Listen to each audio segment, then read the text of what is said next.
Hey guys, so some of you asked for me to show how to fold a blanket.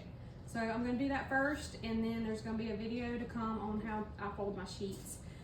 So this is just like a comforter size. I thought it would be easier to show a big one, but it's the same concept all the way, no matter the size. So you take it and you just kind of, lay it across the floor or the bed, and you take this portion and fold it forwards, and then you kind of come back like this, okay?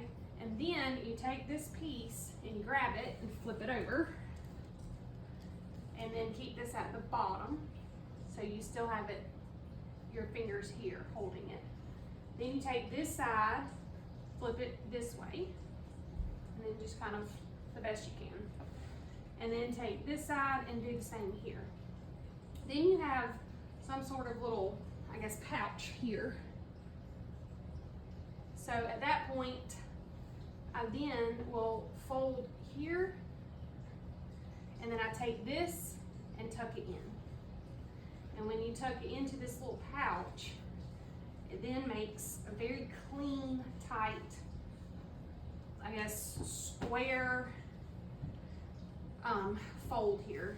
And so some people use this like when they go on a trip to use for the kids to use as pillows. It saves space. And then I like it best because you can put it into the linen closet straight in, and it looks very clean and crisp. So that's how to fold blankets, and look out for my video soon to fold sheets. Thank you.